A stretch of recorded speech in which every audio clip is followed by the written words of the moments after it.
Okay, good morning to everyone. Let's see, we have a few on the Zoom and a few in the room, so we're good to go, I think.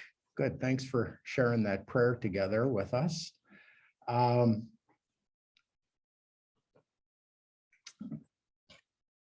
Does anyone have a place where they want us to start today, or shall I just start as usual?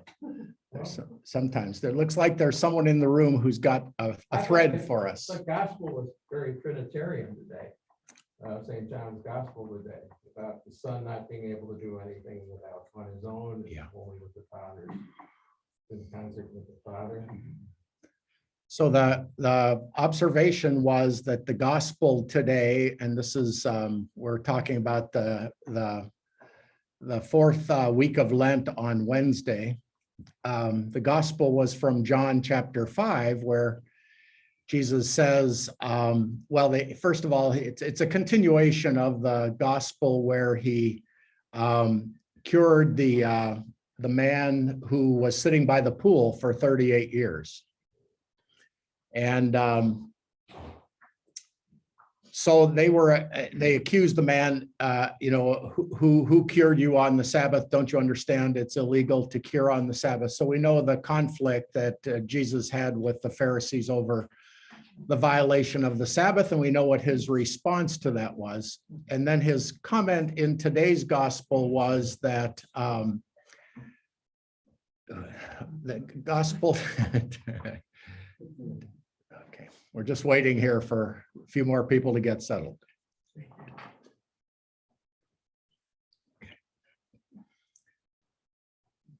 Okay, musical chairs, there we go. So today was a continuation of the debate about curing on the Sabbath, and so the gospel today starts out with Jesus reminding the Pharisees. He says, so the Jewish priest requirement was don't work on the Sabbath, because on the seventh day of creation God rested on the Sabbath. So the Sabbath was a day of rest, celebrating the completion of creation by God of the original creation. Now, Jesus continues to create on the seventh day. That's what's happening when he's creating life. He's giving new life to this man. And that symbolism is also not lost on the Jews, because what Christ is suggesting by his actions, more so than by his words, he's suggesting that creation was not finished way back there in the garden. See, they were reading salvation history as if everything was finished, and now their role on life is to maintain what God has created. But Jesus is suggesting to them, symbolically anyway, through his gestures, he's suggesting that the first creation was just a prelude to the real creation. It's almost as if nothing really has happened yet. And a lot of commentators on the Gospel of John, this is just a little exegetical or Bible study aside, and we don't do Bible study in this gathering, but it might be helpful for our purposes today, even though what I want to get to today, it's good to start with this gospel, but it goes into the ultimate depths of this gospel, is where we want to ultimately get today. And I'm so glad that we're able to have these gatherings, because it's such a joy to me to make it quick, ma'am. It's a joy to me to know that there are people willing to go into the depths of what is infinitely deeper than what you are able to see on the surface. So that's what we're trying to do with this gospel, and that's what we're trying to do with the gathering. We're trying to enter into the interior or eternal meaning of the words. So we're trying to go beneath the surface, or beyond the surface, if you want, into the, as the early church fathers would say, we're trying to break through the rind of the fruit and taste the sweetness of what's inside. So that's what we're trying to do. And the fact that people have been eating the rind for so many centuries is why the churches are empty. There's no more need to buy fruit at that stall. It doesn't taste any very good anymore. Okay, but we're trying to offer something different and trying to taste something different. So all that being said, so some of the commentators on John, just by the way, and I know you'll find this fascinating and it would be interesting and it would be tempting for some of us, Joe, to take this down the other aisle, but we're not going to do that today. But I will just mention in passing that when Jesus in the gospel on the cross says it's finished, what he's really saying is now the creation of humanity as my Father intended it is now finished. Everything that you had before was just a preparation. You remember when God was creating Adam and Eve in the beginning, he formed their bodies out of the dust of the earth. And then the last act of his creation was to breathe his spirit into them and they became living beings. So you can see there that that's the place in a way, that's a kind of a primordial or kind of a preview of the actual incarnation, because what you see there is it's the breath of God that animates the human being.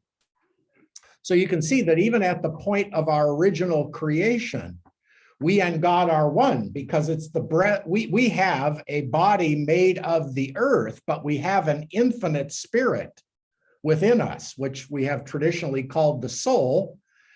The early church fathers called it the spirit, but it was the breath of God. That's why the early church fathers always saw, even from the very beginning of creation, as humanity being a partaker in divinity. It was an amalgam of the divine breath of God and the created matter of the earth. But since the very atoms of the earth themselves, the plants and the trees and the animals and the other 6 days that God created before he breathed his breath into the dust of the earth, even those things that were created came forth from the hands of God. So they themselves are stuff from God. So, and of course, that's why a lot of Eastern religions worship nature as part of God, because nothing can be in existence that does not come directly from God. And there's nothing outside of God. It's not like he stepped behind himself and took a pile of preformed matter and then made it into something we call creation. Everything that is came forth from he who is not, as we understand things to be. God is beyond being, but all the being that we have in existence comes from the one who is beyond being. So even being partakes of the infinity of God. Even physical being partakes of the infinity of God. So strictly speaking, there is nothing that is not God. Meaning there is nothing that does not come from God, that is of God and by God and for God. But the key preposition there is of God. Now, the world is not God. It comes from God. It emerges out of a creative Big Bang, if you want. The Big Bang refers to the gap between created matter and the uncreated creator. But that which is created from the uncreated creator comes from the uncreated creator. So it partakes of whatever being this uncreated creator has or is. And we hesitate even to use the word being for that, because we have being, but strictly speaking, God is without stuff. God is not made of anything. Everything that is made of God. God is not made of anything. That's a great way to put it. Okay.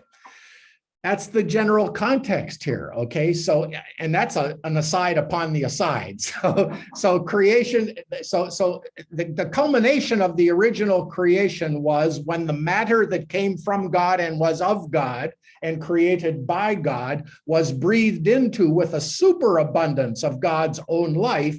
It became what we call humanity. Okay. But when Christ on the cross breathed his last and said, "It is finished," The early church fathers always said, you see, the real breath that gives life to the world, gives life to the body of the world, was breathed upon the world with the last breath of the incarnate word. And so that's where humanity truly was truly created. Everything else was a preparation for the final creation.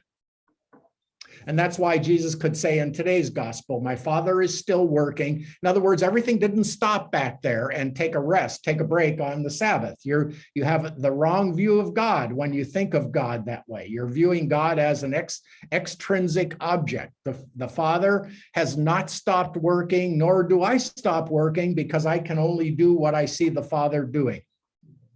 And I can only say what the Father gives me to say. That's the gospel we read for today. And that's why they ultimately killed him. And it says that right in John's gospel. John gives us the explanation for the crucifixion. It's not for the atonement of our sins. It's because in saying that my Father is working and I am working still, he not only violated the Sabbath, but he implied that he himself was one with God. And then Jesus does not deny it. Later in the gospel, he says, you're right. The Father and I are one. I do nothing other than what I hear the Father speaking to me. And in the homily today that I gave on this gospel, I said, that was what always struck people about Jesus to begin with. They would see that this extrinsic God that they had always imagined back there in the garden, creating things and up there, out of sight, out of mind for the most part, but then he would appear every once in a while, usually in the form of a cloud or a fire, and he would come down upon the tent or upon the mountain, and he would utter a few words, and then he would go back to wherever he came from. That external notion of God as manifest in a cloud, but then evaporating into God's own transcendence, that God, the people in Israel started to say, some of them anyway, they began to say, boy, that presence, that's what they called it in Hebrew, the Shekinah or Shekinah. It's the cloud where the cloud descends on the mountain and on the meeting tent where Moses goes in and they're filled with the cloud. That's an image in the Old Testament for the presence of God near the people and yet separate from the people at the same time, guiding them, but never being able to be held on to them. You couldn't grab the cloud and say, now we have our God. He's a God unlike the other gods who could be made into graven images and held onto and put around your neck with a medallion. And you could say, I'm in contact with this God because I'm holding this piece of metal. The Jews could never do that. Their God was elusive, and the cloud signifies the elusiveness of Israel's God. We knew he was with us, but we couldn't hold on to him. He transcended our ability to control. This is the Israelite notion of God. But he would appear every once in a while, and those appearances were known as epiphanies or theophanies or manifestations. Those are all words for meaning the appearance of God, not that he wasn't there all the time, but it was as if his universal presence became intense at certain times, kind of lit up where everybody could see it. God was always with the people, they believed, even though many of them, when they didn't have an epiphany and they didn't have a theophany, many of them would say, see, God has abandoned us. They wanted to stone Moses in the desert. Where the hell is this God that brought us out? We saw him back there at the Red Sea when he turned it into blood. And yeah, we saw it when he led us out of Egypt and the chariots got stuck in the mud with the Egyptians. That was God for sure. But where is he now? He left us out in this desert to die. We're going to kill you. You were the one who did this. So the blame and shame game starts at that point. But so every time they were at their wits' end, God would make another visible, intensive manifestation of his presence, whether it was at the rock at Horeb. Remember, he says to Moses, okay, we'll stop the bitching here. Take that rod and tap the rock. And even Moses doubted. That's why Moses was not able to enter the promised land. Moses said, well, God told me to tap the rock, but I better do it twice just to make sure. So he taps it twice. And when they finally got to Jordan, where I've been many times looking across the Jordan River to the promised land, God said on Mount Nebo, you can't cross because way back there in the desert, even you doubted me after I had shown you that I was your deliverer. So see, this is all Bible study, and I know it's endlessly fascinating and I could do it all day, but there's a deeper meaning here. So all these are typological things that are important, but they're important only to set us up for the deeper meaning. And the point in today's gospel is that and theophanies are things like the burning bush in the desert with Moses. The bush was on fire, it was being consumed, but it was not being destroyed. And Moses heard the voice. Charlton Heston used to mimic this on, in the take Moses, take off thine shoes. This is holy ground. And all those Old Testament images that we got from Cecil B. DeMille, that's where most people got their idea of God, really.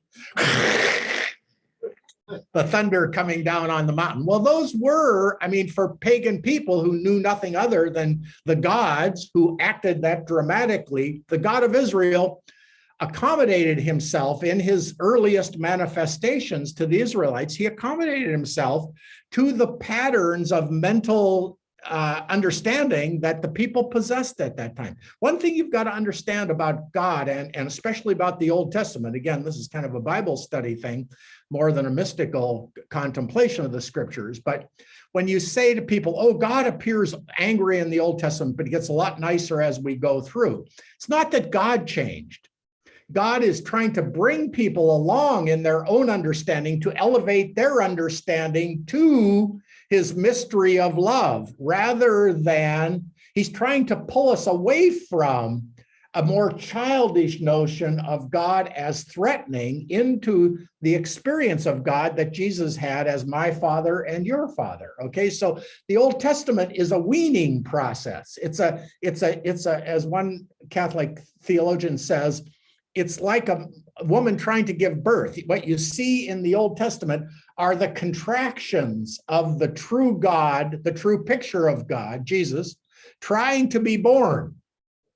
But there's pain and there's suffering and it's ambivalent. You wonder if this baby's ever going to come. So it's a text in travail. The Old Testament is a groaning towards something that is going to be revealed. It's the first creation trying to give birth to the true creation.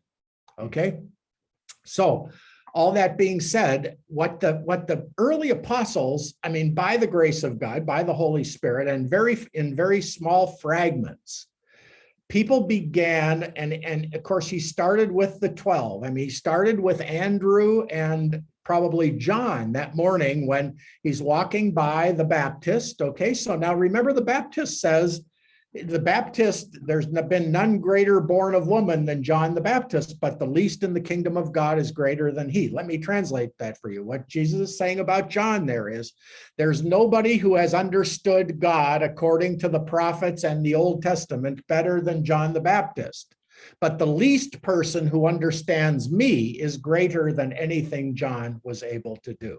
Jesus is drawing a distinction between what he is revealing and what John understood. And there's a gap there, and it's an unsurmountable gap. And it can only be, you can only go from the Old Testament God to what you see in Christ and the full revelation of the true God. The true God was revealed in the Old Testament, but it was revealed according to the people's capacity to grasp it. So God is trying both to expand our openness to who he is, as well as fill us with a fuller revelation of who he is. That complete revelation was present in the Old Testament, but it is, as it were, hidden under a cloak, under a veil. St. Augustine would say the New Testament is concealed in the Old, and the Old Testament, the true meaning of the Old Testament, is revealed in the New.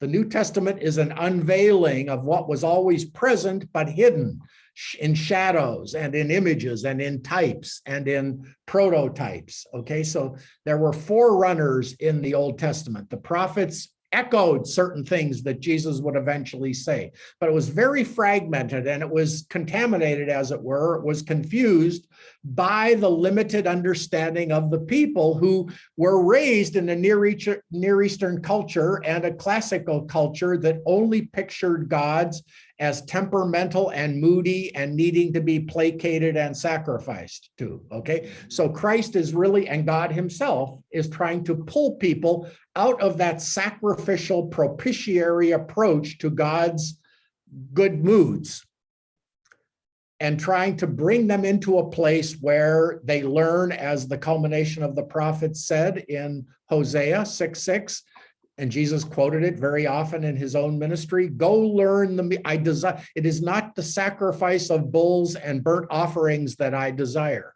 but a humble and contrite heart I will not spurn. In other words, humble and contrite heart is where I dwell. So I do not desire sacrifice. Go learn the meaning. I desire mercy, not sacrifice. Or if you need to hold on to the word sacrifice, understand it anew. Understand it to mean no longer a bargaining with God.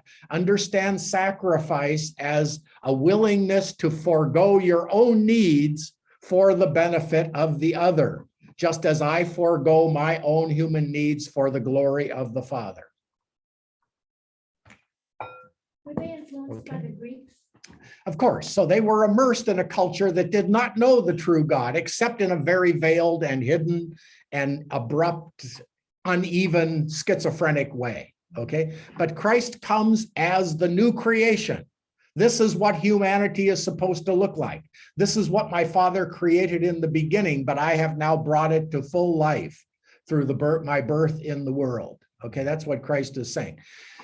But what happened there, but this new understanding of who God is and who we are in God and what the world is in God that I've been preaching to you and trying to communicate in these gatherings for such a long time, the unity of the world with God, even in its sinfulness. That vision of the oneness, not only of God in himself, three persons, one God, but the entire diversity of creation, even in its fallen condition, as being perfectly united with God at every moment. That vision is still in the very earliest times of really dawning with its powerful impact. And that's really the good news. And it really hasn't, in my view, it's hardly even been heard, except in the East. But in the West, it's been heard at times in the hearts of the mystics, but in the heart of the institutionalized church, it has become virtually mute. Okay, and that's why you see what you see in mainline Western Christianity of every denomination. Now, that vision has never been lost, never will be lost. It will be actually, it not only will be and is the salvation of the world, because it is exactly what Jesus is talking about in today's gospel. But but that vision began to dawn on the world when certain people, and I said earlier, it started there with those two apostles that were walking alongside. Remember, the only rabbi who had there were lots of rabbis who had disciples, but John the Baptizer had all kinds of disciples.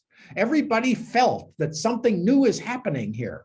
The Messiah is coming. There's a new order coming into the world. The world to come and the world that has been are overlapping. The world to come has already started to penetrate the world that is now. That was they called it an apocalyptic end of the world, meaning the end of the world as we know it is happening. There's a new world coming. That's exactly what happened with Jesus. The world of God entered the world of human beings in a new way with the incarnation. That's what happened. And that new world of God has been, ever since the incarnation, penetrating the entirety of the world, not only just of the world, but of the whole universe, since the coming of Christ. And if you watch the early church fathers very closely, you would say even before the coming of Christ, because the Christ who came is also the Christ who was. He was, he is, and he will come. So with Christ, the things that we talk about as sequence, past, present, and future, are all an eternal now. So we are experiencing in what we call history, we are experiencing the interpenetration of the age to come with the age that has been.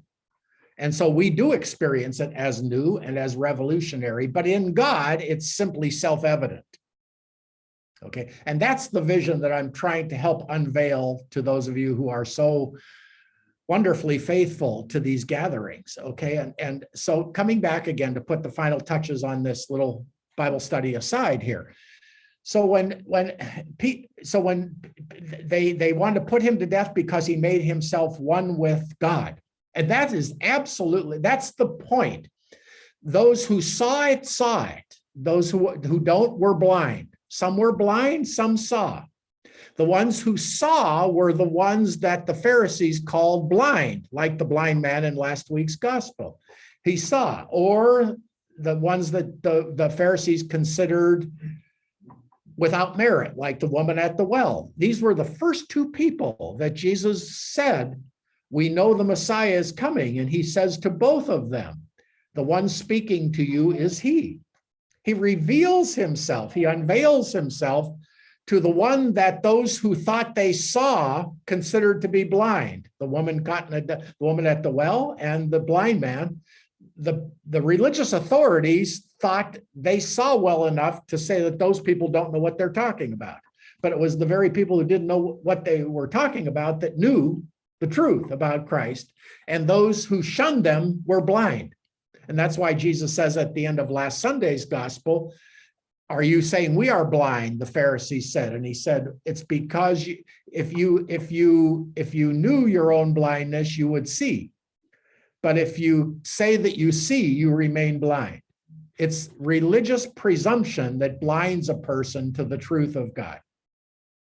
And that's baked in to religious practice. So detoxing from religious presumption is a very subtle and difficult thing to do. But some people were given that grace even from that first encounter with those two apostles with John, because John pointed to Jesus and said, behold, the Lamb of God. And so Andrew and John, disciples of the Baptist, turn and start following after him. And Jesus, sensing their presence, turns and says, what do you seek? And then they said to him, where do you live? And he says to them, come and see. And they did go and see. And then we don't know what happened in that encounter. I believe they had like the first Eucharist. So he took them to where there was, because it says they left about 4 p.m. in the afternoon. So he probably said, would you like a little bread and a little wine? And they had an encounter there with a man sharing. You could never go to a person's house without having hospitality.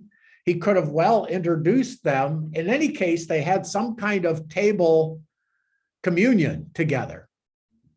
And they came out changed people.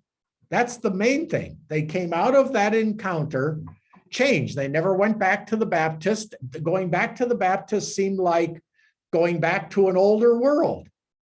They had, if you'll indulge me here, they had a near-death experience. They died to their previous. Now, they didn't process all this that first day, but they knew something had happened. Everything had changed.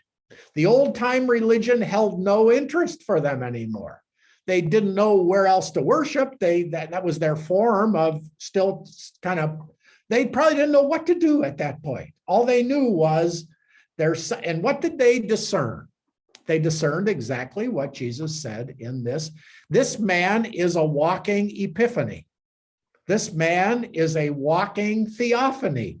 That which Moses encountered in the burning bush, we encountered in his presence. Were not our hearts burning within us as he walked and talked with us? I can imagine them saying that to themselves after the first meeting, not just after on the road to Emmaus. So, and this is always the root of true evangelization. What they immediately do, Andrew went and got his brother Peter, and Philip went. Andrew told Philip. Philip went and got Nathanael. Andrew told Philip. Philip then met Jesus. Philip was changed by encountering the presence of God, really, the Shekinah. What they realized was the cloud is no longer coming down on the temple. The cloud is no longer coming down on Mount Horeb. The cloud is no longer coming down on the tent of meeting or in the bush in the desert. It's permanently walking around with this man. We don't have to go to the temple anymore. We can just sit at his feet. And now I don't think they realized that all at once, but they felt this attraction and they started gradually to put two and two together. And the church is still trying to put two and two together with respect to the fact that it's always a personal encounter with God immediately present to the human person that changes the human person. And when that happens, there's an automatic desire to tell somebody else. Andrew went out and told Philip and Peter, brought Peter to Jesus. Jesus says, I see you too. I see you. And Philip came and was changed. And then he went and got Nathanael. And Nathanael comes and says, can anything good come out of Nazareth? And Jesus says, well, before Philip saw you under the fig tree, I knew you. And he said, you did?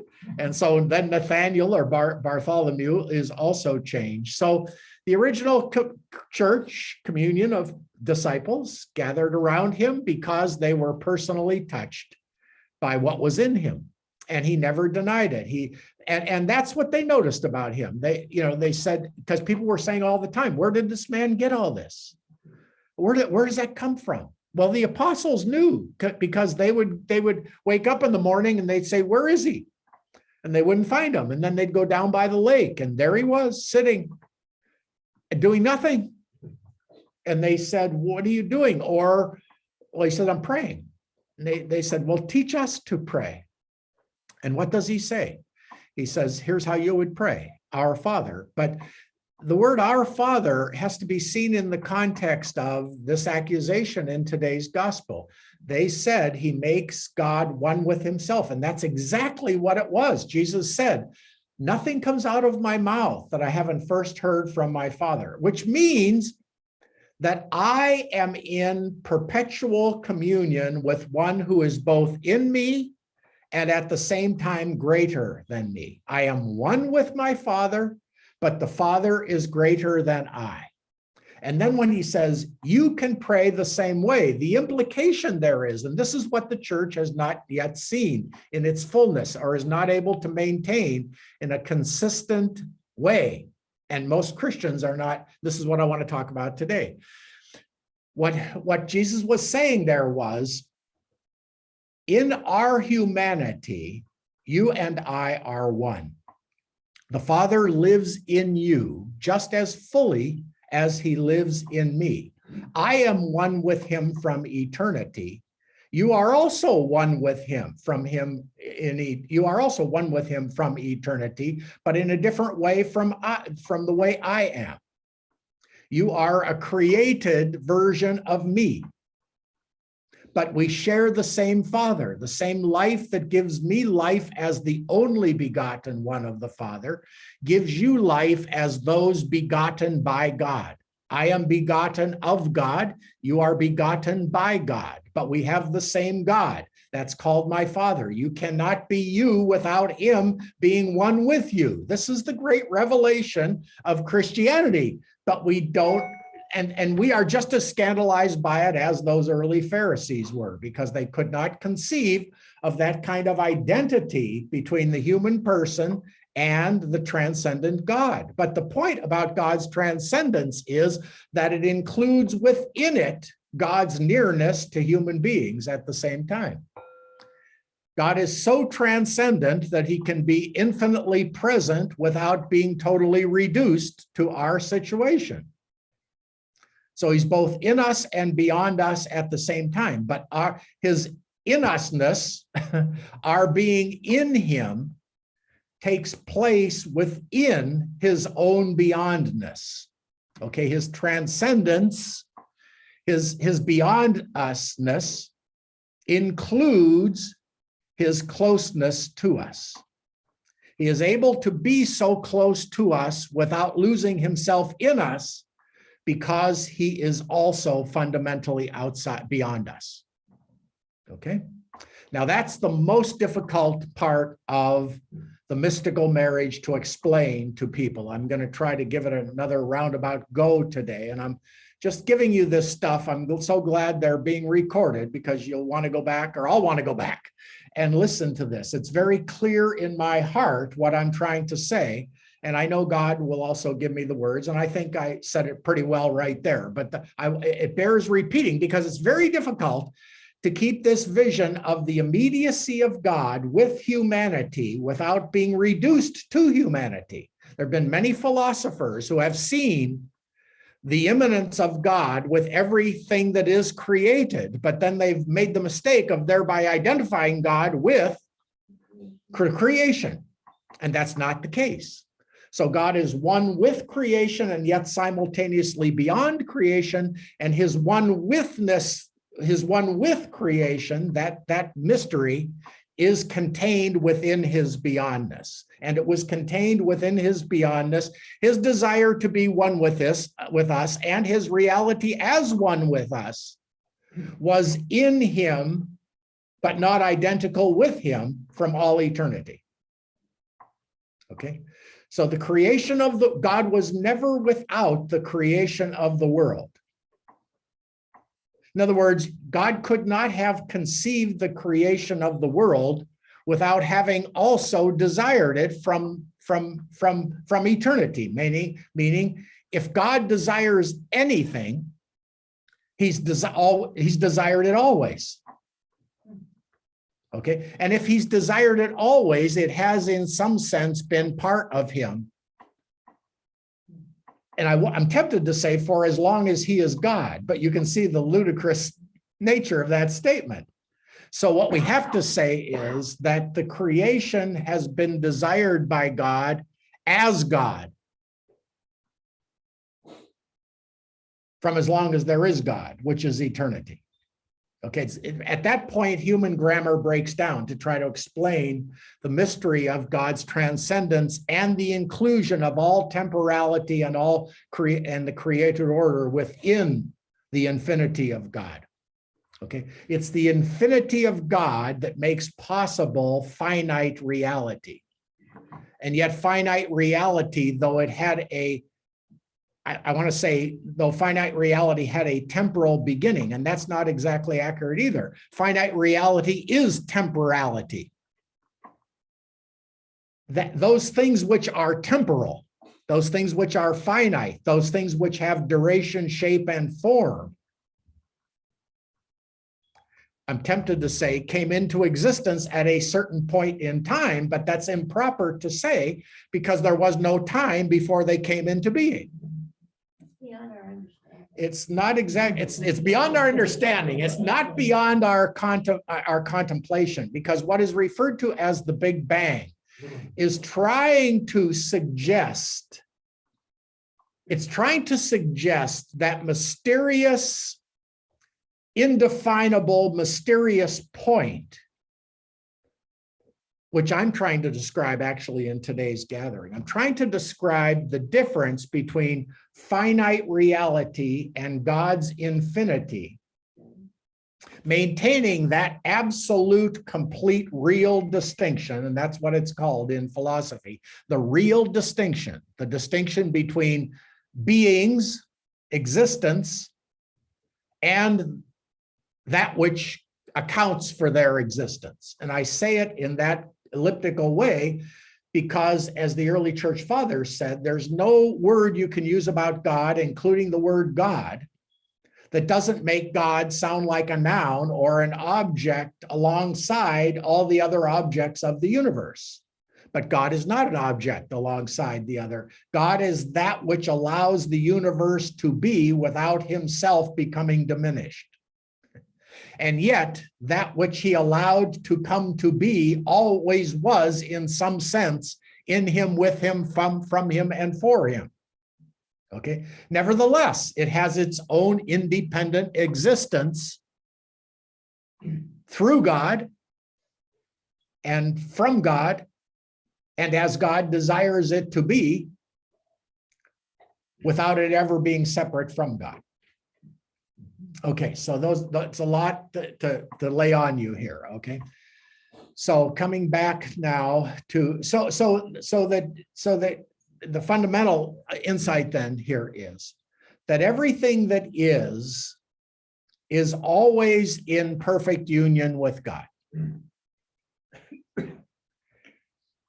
Let me, how can I say this?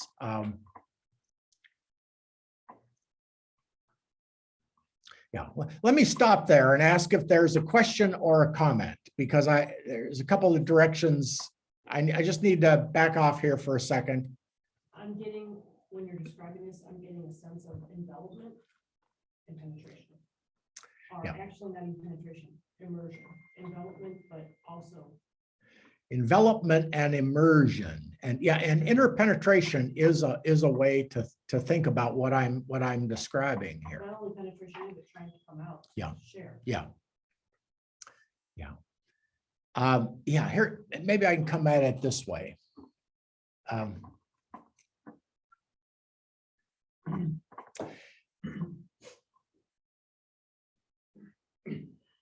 Let's put creation aside for a minute and just focus on us in creation.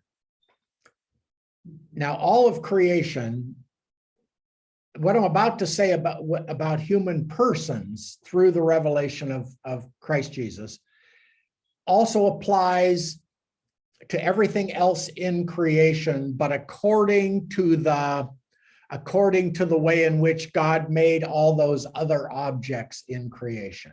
Okay, there is a oneness with God and everything, because nothing that is apart from God. I think that was the main point of what I've been saying up to this point in today's gathering. So I think you've all got that. Now, again, God is not the world and the world is not God, but God is in the world and the world is in God. That's why Paul can say, in him we live and move and have our being. In him we live and move and have our being. The world exists in God like the baby exists in the womb of the mother. It has no, even though it has a unique identity, it has nothing of its own that does not come from a source beyond itself. And when you push that line of biology all the way back to the first Adam and Eve, you can see that there is, as it were, an umbilical cord that is connecting every person, because everyone came from a mother, and every mother and father came from a source outside of itself. So that breath into the lungs and nostrils of Adam and Eve from God was the invisible umbilical cord giving life, both physical life, because the dust of the earth was also, remember, created by that same God. So everything that the world has comes from God. The world has nothing in itself, which is another reason why the Eastern religions like Buddhism and animism and Hinduism say those two dual heresies, which Christianity is an antidote to. That is, everything is God, that's called pantheism. But because everything is God, it is nothing in itself, so that the world itself is an illusion. Maya, they call it. So the world is nothing in itself because it has no existence apart from God. So either the world is nothing and it's an illusion, or it is God because it's part of God. And it's not even part of God, it's the whole of God. God is the whole cosmos taken together. But that still begs the question, of course, where did the cosmos come from? What was the origin? What's the origin? And it's not a temporal beginning that we're talking about. It's a sustaining power beyond itself. Okay, we've done all that metaphysics again here today in the gathering. And though it can be a little bit confusing, I think intuitively you see what I'm getting at. There is a real distinction between the world and God, and yet the world has no existence apart from God. And therefore, the world itself is a gift of God. And it is in perfect communion with God. Everything is exactly as God desires it to be. It cannot not be that way, because there's nothing here that is not of God. Now, I know that raises the question about sin and evil, and I'm going to talk about that again today. And I do want to come back to another fundamental point that the early church fathers certainly saw that sin itself is redemptively included in the perfection of the temporal order. Okay, and I will touch on that before the gathering is over. It's impossible intentionally to commit evil. It is impossible for the human person to intentionally do evil. And I will illustrate that a little more before the gathering is over today.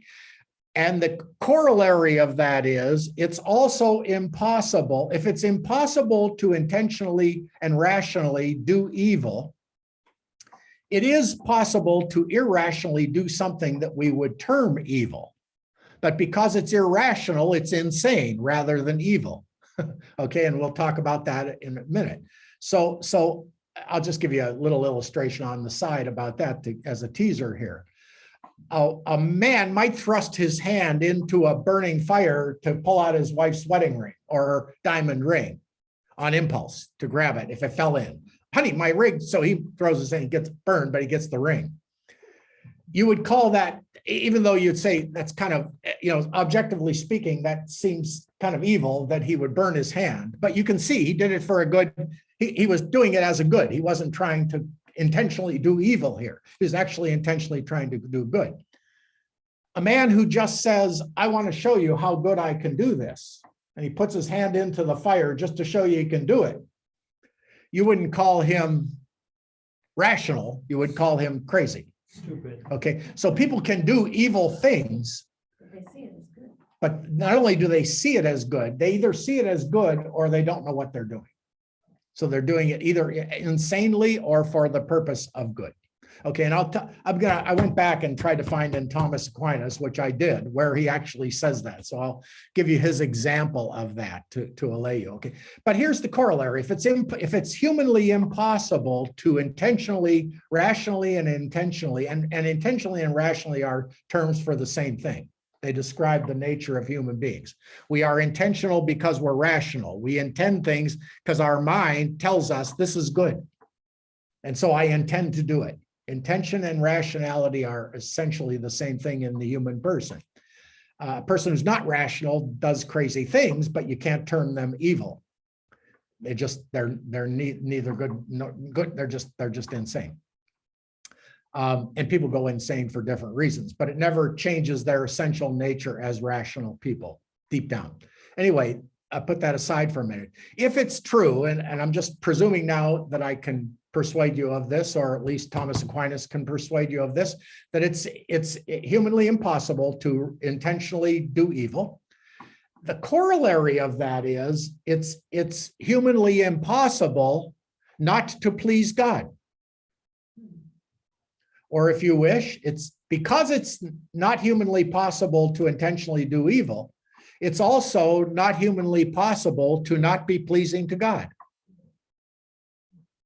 So no matter what I do, I'm pleasing to God if I could see myself as God sees me, and if I could see myself as God sees me, because God always sees me, because this is the way he made me, as intending the good. The example Aquinas gives is that a man can consent to what appears to be evil, like cutting off his arm, if he knows cutting off his arm, because it has gangrene, will save his life. I can appear to intend evil, but it's always for the purpose of a greater good. And Aquinas says perfectly explicitly, I'll read it for you. I marked it just for those of you. And this comes from where? The Summa Theologica, part 2, question 1. Evil cannot be intended by anyone for its own sake. And the example that he gives is, one could choose to suffer a hurt in some regard to obtain a good that one loves more. For example, a man, even knowingly, may suffer the loss of a limb and consent to it, that he may save his life, which he loves more. Okay, so the intention to the good is always seeking a love as well. It's always seeking something that I believe rationally I believe, and my rationality tells me, will satisfy me at some level. I always intend the good for my own personal fulfillment. Now, my reason, because it's not the reason of God and not the rationality of God, my reason can be deceived. And what we call evil is the deceiver who uses the things of the world to insinuate certain thoughts that make a certain rational sense to us, but they literally blind us, as the Pharisees in the gospel. Our thinking about certain things blinds us to the truth about what we're pursuing. But we always pursue what seems to us, to our reason. Our reason can be defective. Our reason can be deluded. Our reason can be deceived. That's why Jesus calls the devil a murderer and a liar from the beginning. He's a deceiver. Now he uses the world to do that. But the world itself is run on a fundamental deception. Many fundamental deceptions. And our rationality has been attuned to the rationality of the world. That's why real salvation means replacing the rationality of the world, or the logos of the world, with the logos of Christ. Have within you the mind that was in Christ Jesus. So, and that's the process of the spiritual life, exchanging my way of thinking, our way of thinking, for God's way of thinking. And we can do that through the Holy Spirit, connected to the incarnate Word, who gives us a share in his own understanding of his Father. And that's what he's doing in the Gospels, including today's Gospel. He's saying to people, I do nothing other than what I hear from my Father. You see me praying by the lake. I am communing with the one who lives in me and lives in every other person as well. My humanity is your humanity. I have partaken in your humanity, but before God, humanity is one. Now, here's a point I wanted to make in today's gathering. And this is why Jesus continues to try to tell people, you are as dear to my Father as I am. He sees you in me, but he also sees you as me, because you and I are the same person. Whatever you do to the least of these, you do to me. Saul, Saul, why are you persecuting me? Those are phrases that Jesus often used, identifying himself with all forms of human beings. The least of these, when you do that to a child, you do it to me. When they see you, they will see me. When you speak, I will speak. Christ was continually trying to show his disciples that the one who is in me, and I am here among you as a man among men, I am God, but you are gods, small g, in God. You are just like me in created form. You are the human version of what I am as a divine person. That's what he was trying to communicate to them. To this day, people can't grasp that. The church cannot grasp that. The difference between a saint and an ordinary Catholic or Christian is the saint knows their oneness with God. They don't have to look outside themselves for God, even though they know God is beyond them. They know that God is beyond anything they can conceive of. They also know in that beyondness of God, he is also one with them. That God's immediacy is contained in his infinity. It's his infinity that makes our finite nature beautiful. He beautifies our limitedness by his eternity.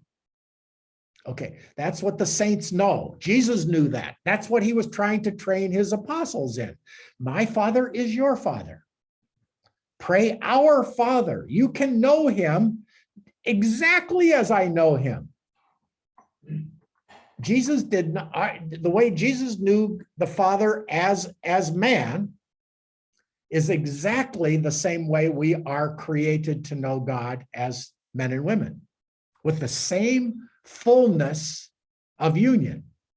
So here's something that you have to understand about Jesus, and this is a point I wanted to make in today's gathering. I hope I have the the grace and wisdom to make it properly without it being either, it's certainly not going to be heretical, though people could certainly say that if they wanted to, and I wouldn't, I don't know what I would say if they did, but here's the truth. I'll tell you the truth. And this is coming right out of St. Maximus the Confessor, in case anybody asks.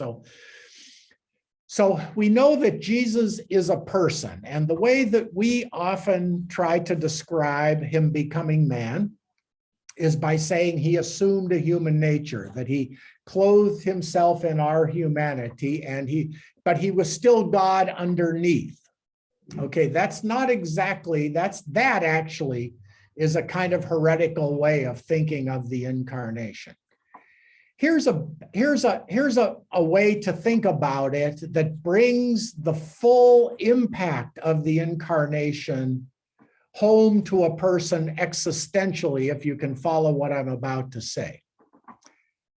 The Christological truth, the truth of the second person of the Trinity is he is a divine person with a human nature. That's how it's often phrased, okay? He's a divine person with two natures. He's got a human nature and a divine nature, but those terms are rather vacuous. Nobody kind of knows what a divine nature is, and nobody kind of knows what a human nature is, because it doesn't communicate the power of what the incarnation actually is. He didn't just come into our world and acquire a human nature. He became human.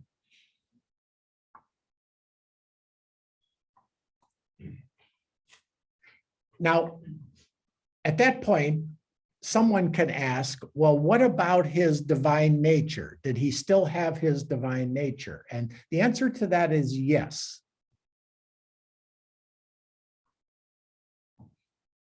But as a human being, he experienced God and experienced the world in every way exactly as we do. The only difference is he never bought the lies of the evil one.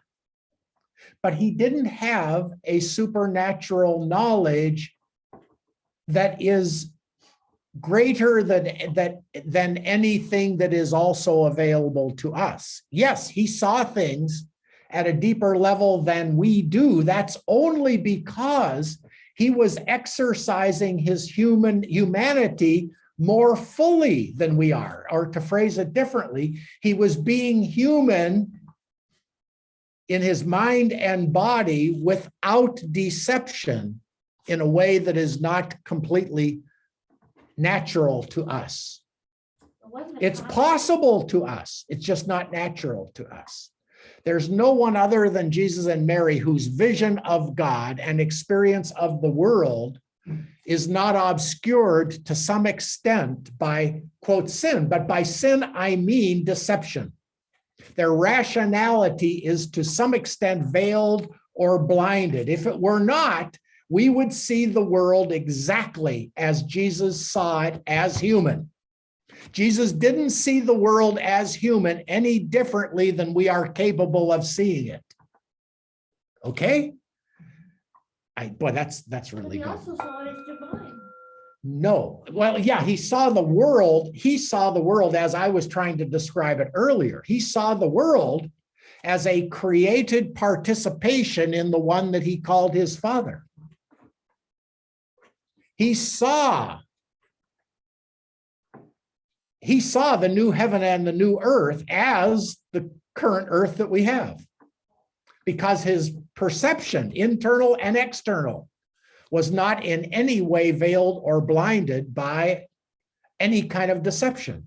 His rationality was perfectly human. This is the point that people never hear. When they say they do stupid things, they say, oh, I'm only human. No, when you do a stupid thing or commit a sin or choose something that causes you harm because your rationality was deceived, even though you thought you were doing good, like taking drugs or whatever it is you do that gets you into trouble.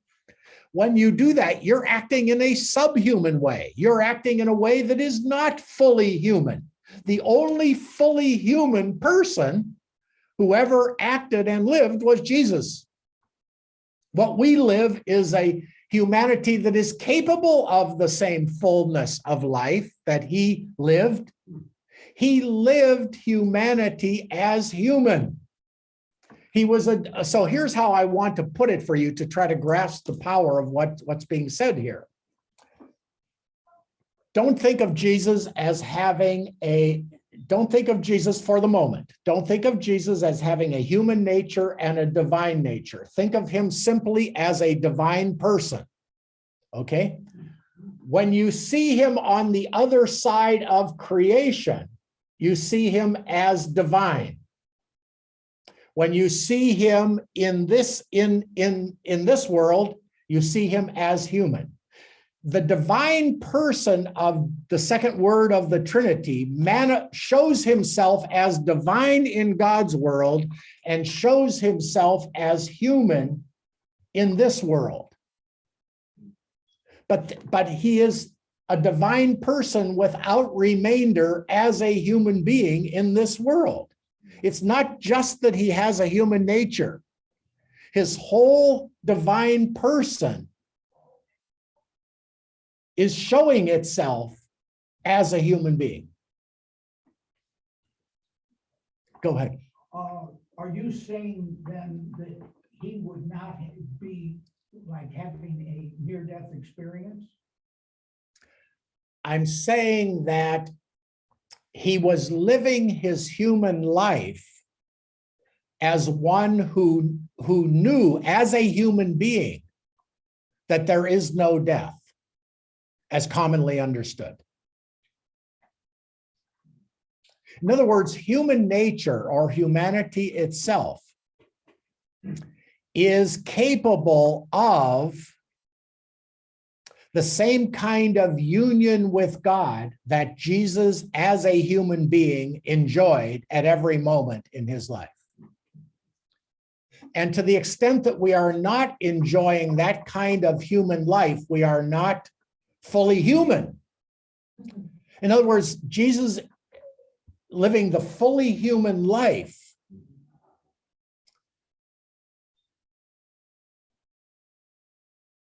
was doing it both as God and man. But the saints approach that. Yeah, the saints are doing this. The saints are almost, either doing it or almost doing it. Yes. So this is good. This is Just trying to. Yep. To Put it in rephrase. maybe Yeah. an understanding that I can. And I'm not, that part about what I really wanted to say was because the humanity of Jesus is a manifestation of his divine personhood, that means that humanity has been also a part of who God is from all eternity. So it's not that God became man so we could become God. It's more that God became man so that we could know that humanity has always had a place in God. That humanity itself is a finite form of God's divinity in the condition of temporality and finiteness. Humanity is an extension of God's own divinity under the conditions of time and space. In other words, creation is divine in the sense that it is a participation in, and to a certain extent, an extension of. God could not, here's how Maximus the Confessor put it. God could not have become human if humanity was already not divine. Wow. God could not have become human if humanity was not already divine. And Jesus could not be divine. And the flip side of that is, it is a chiasmus. So Maximus said, I'll have to go back and find that quote. God could not have become human because God could not enter into something that was other than God. That's in his life. So humanity has to be included in God for God to show himself as human. This is a profoundly mystical understanding of the incarnation. This is what Maximus the Confessor and a few other early church fathers grasp. And some contemporary Russian theologians have also grasped the same thing. Hans Urs von Balthasar grasped that. And I'm going to get to that point in a minute, because I said earlier that even sin in this understanding of humanity enfolded into divinity. But I've got to, let me just give me one more second here to see if I can say the flip side of that phrase. God could not have become man unless humanity were already divine. And humanity cannot become divine unless God were already in some sense human. That's how he put it. And that confluence of humanity and divinity is what we mean by the second person of the Most Holy Trinity. I've said it in a different way in earlier gatherings by saying that because the eternal Word was always going to become human. In other words,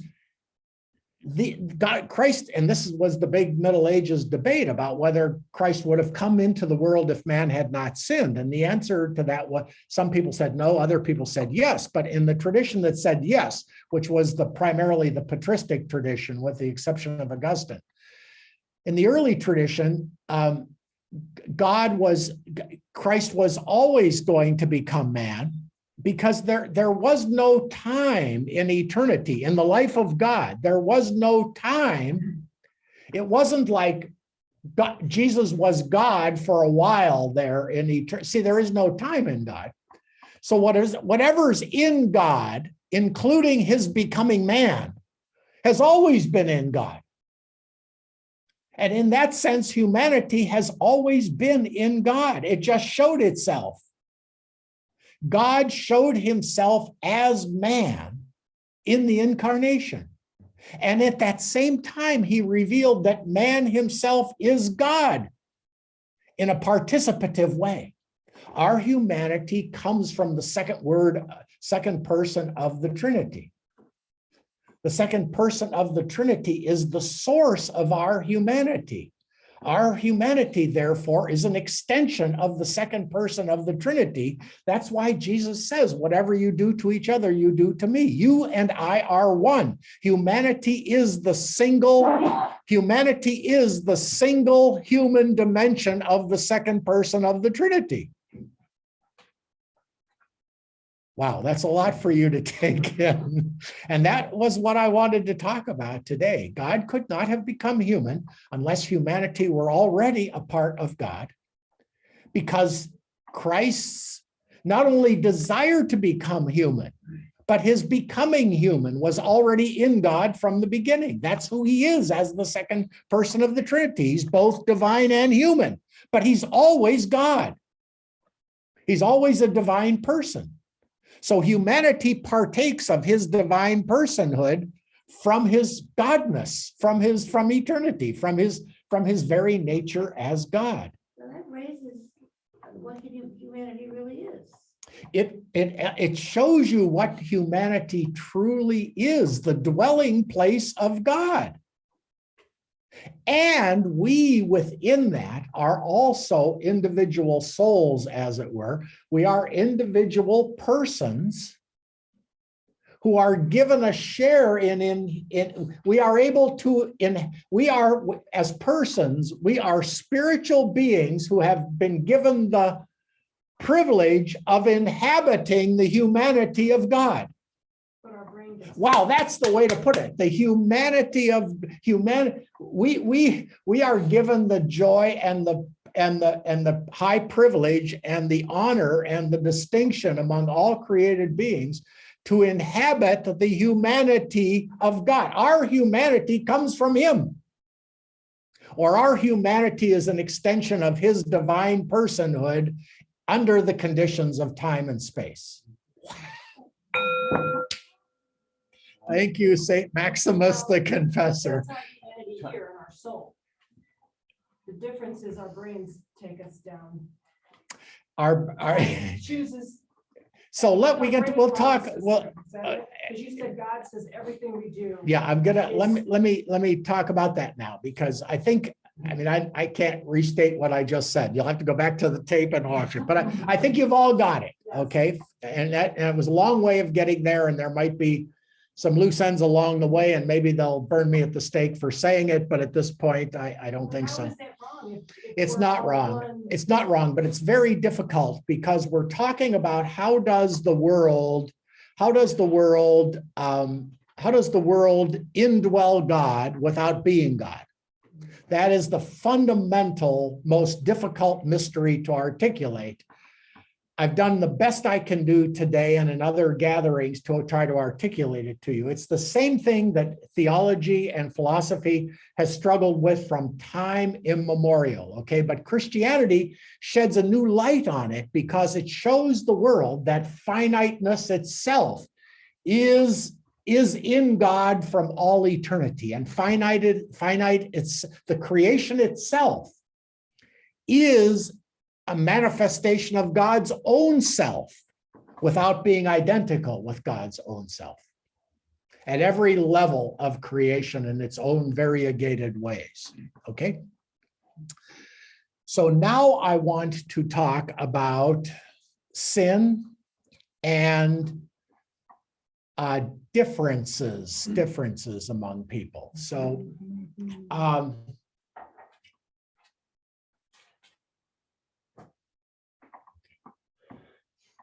we know,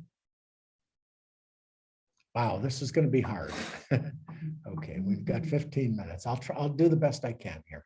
So what I've just been trying to articulate in my own stumbling way here is that creation is absolutely other from God, totally a result of God's desire, has nothing, no substantial reality in itself, but is given reality from God because God desires it to be. Let it be, and it is good. So God gives creation its own relative autonomy. Relative autonomy. And that's, again, there's the real distinction. It is separate from God. It's other than God, meaning God is not creation, God is not the world, and the world is not God. But the world could not be were it not for God, and not just way back at the Big Bang. At every moment, nothing can be that is not held in being by God. But if it's held in being by God, it must be also held in being in God. And in some sense, it must be of God. And in some radical sense, it must be God himself extending himself in created form. Okay, now that really borders right on pantheism, so I'm going to pull back a little bit, but I want you to see that there is an insuperable and inseparable connection between all that is and the one who is beyond it all. Okay, so you can see here that there's both a connection and a disconnection from the one who we call God. Okay, but the important thing to see is that even that disconnection is a form of union, not alienation from God. So even the fact that the world is not God, the not godness of the world, is also willed by God as a manifestation and a revelation of who God is. That is really, if you can grasp this, you will have outdistanced any philosophy. Let me try to say that again. Okay. God is not the world, and the world is not God. But everything that the world is of God. In him we live and move and have our being. So the world is one with God, but God is not the world. So God is completely other than the world. There is a gap, an interval, a radical otherness of the world. They're not the same kinds of things. Okay. And so there's a radical difference between the world and God, but the very difference between that interval between God and the world, that gap, that difference, whatever that indefinable veil between the Big Bang and God is, that gap between the world not be the fact that the world is not God, the not godness of the world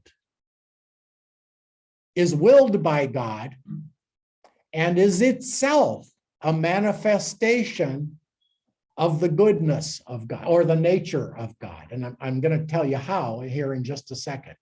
So even the fact that the world is not God is a reality. Even the fact that there's no such thing as pantheism is willed by God to show even the pantheists something greater about God. The not godness of the world also in its own way reveals something very important about God. And I'm going to tell you what that is in a second here. Perhaps you can use the example of what Putin is doing in the Ukraine, how that, in my mind, is evil, how God is using that. I'd like. Okay, it's more than that. God is, not only is God not only using that, he's allowing it as a manifestation of his own perfection. Woo! Okay, now that really speaks to the fact that it's not possible to intend rationally. Now, he's not rational. Nevertheless, there have been people, well, yeah, there's nobody who's fully rational who could commit a sin. Okay, that's why everybody who commits a sin is in some sense deceived. But they are rational, so that their desire for the good is still operative, but their rationality is blinded, so they intend things for good that in truth are not good. It's our rationality that tells us what is true. It's our will that desires to have the true and the good to satisfy us. So the will always follows the mind, the rationality. And the rationality always intends good, but the rationality can be deceived. That's why we have a deliberative will or a gnomic will, which, as Maximus the Confessor told us, and I've told you many times in this group, the deliberative will, is this right? Is that right? Should we do this? Should we do that? Once you're trying to think like that, you don't know the truth. You're basically guessing at the truth. You're making it up based on mental concepts, and you're always going to be wrong. Even if you do the right thing, you're still going to be wrong. Okay, but God leaves all that. It still works for the glory of God. Everything works for the glory of God, including Putin, who's insane. Okay, now let me try to tell you how, based on that last thing that I just said a couple of minutes ago. The not godness of the world is also of God. It could not be, because the way God made the world, everything that God does in the world, including making the world not God, is of God. Everything is of God. That's what it all comes down to. But there's a very important revelation about the nature of God and the nature of the world and humanity in contemplating how the not godness of the world is still of God, even though it's not of God in the same way that the world is of God. Okay, and that's this. In the Trinity, boy, this is so beautiful. I hope it comes out the way I intended. Okay, I'm baking this is a high wire act here today, or I'm cooking a souffle that requires being pulled out of the oven right at the right time, and that's 8 minutes from now. Okay, and that goes like this. When we hear the word, this is not that. You are not me. I am not you. They are not us, which in this world usually results in wars. We are not Russian, we are Ukrainian. The word not, in our world, more often than not, implies animosity or antinomy, antipathy. That's not what you should be doing. That's not who we are. That's not right. Not always has an adversarial or accusatory tone to it in our world, but not in God's world. Not in God's world is glory. How? Here's how. This is kind of beautiful. The Father is not the Son. And the Son is not the Father. Oh, wow, this is going to be really beautiful. The Son is in the Father the way the world is in the Son. The world is not the Son, but the Son is the world. The world is an extension of who the Son is. The Son of God is in the Father, but is not the Father, but is an extension of who the Father is. The mystery of not in the Trinity refers to a union as well as a distinction. So when we say the world is not God, we mean it is in God in the way the Son is in the Father and is not the Father. But everything the Son has comes from the Father, and everything the world has comes from the Son. And therefore, the Father is in the Son, and the Son is one with the Father. And therefore, the world is one with the Son, and therefore, the Son is one with the world. And therefore, when you know the world, you also know the Son.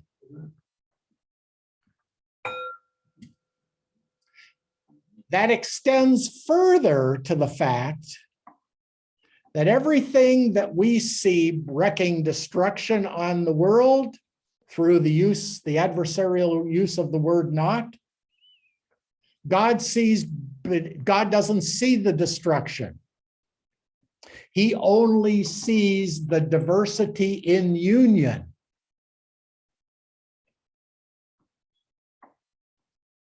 And he allows the destruction so that those who are blind to that may see, and those who think they see will become blind.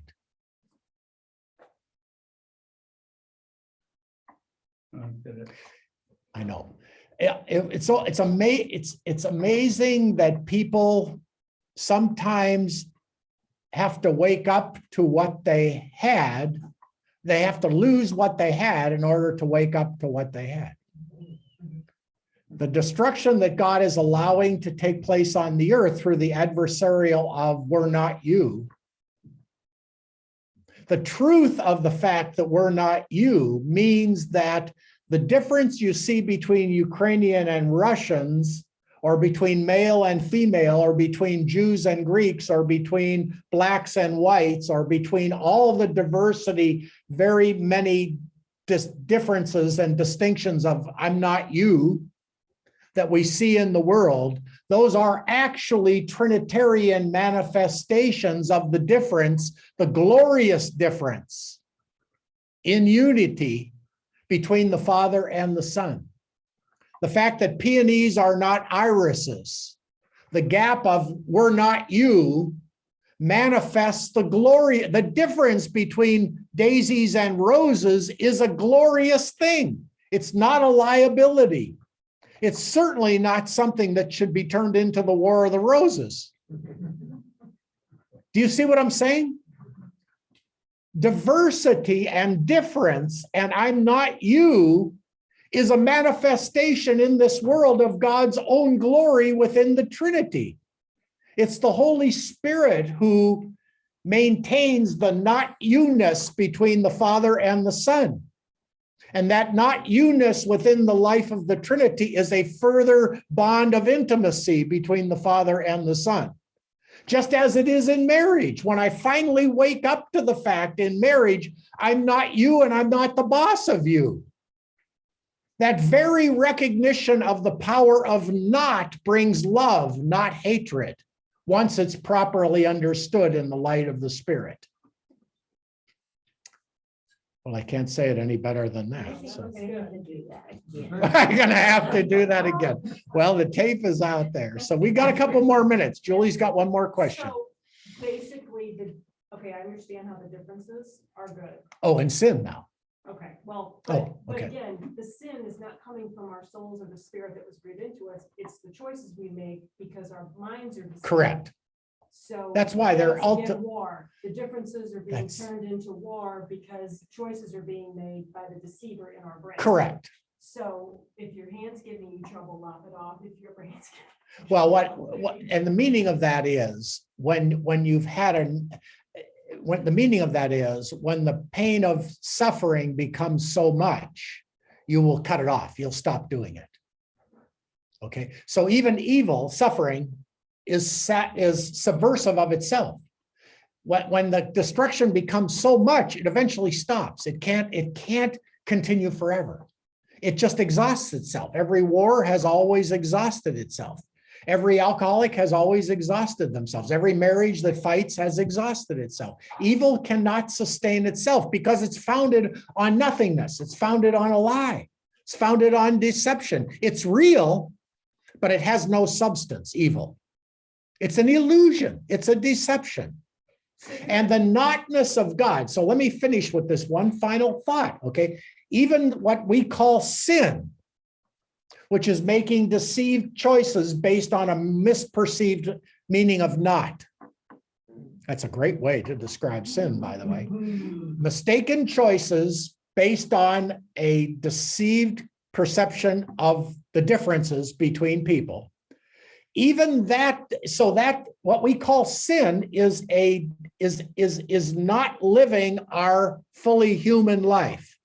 Because if we lived a fully human life, fully rational, unclouded by deception, we would not sin, but we do sin. So sin is a departure from the way we were created to actually operate. There's a gap, there's a knot. Sin is not living a fully human life. But even that departure from what we should be doing, that gap between what we should be doing and what we're able to be doing has also been enfolded into the notness of God and deified by the otherness within the Trinity. The otherness between the world and God is the same otherness that's between the Father and the Son, and is a manifestation of the Son and the Father's own unity to finite creation, bringing that which is not God into union with that which is God. We could say in love, nothing is wasted. In love, nothing is wasted. Nothing. Nothing.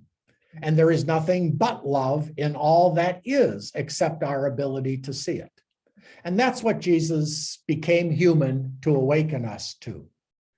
But it's taken this gathering to, anyway, we'll see what this will, now this, this gathering today has been like the rain outside. It's going to go away eventually.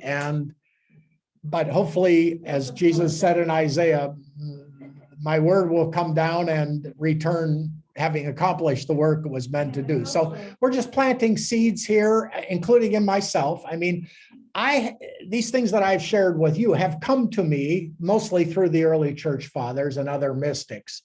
But it's not like I own those things. I have to continually learn how to pray in such a way that they come back again and again, because they are so revolutionary and so utterly astounding and so far beyond the normal cliches of religion that you're going to hear in any other forum, probably, that very few other forums. I can think of a couple, but they're not many. They're certainly not in your normal Sunday congregation. That they have to be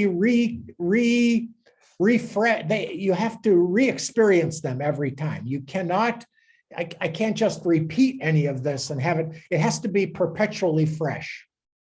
We don't want to go to church and enter into the mystery. We want to go to church and enter into the black and white, so we know we're doing good. When we go to church, we're in large part doubling down on our blindness.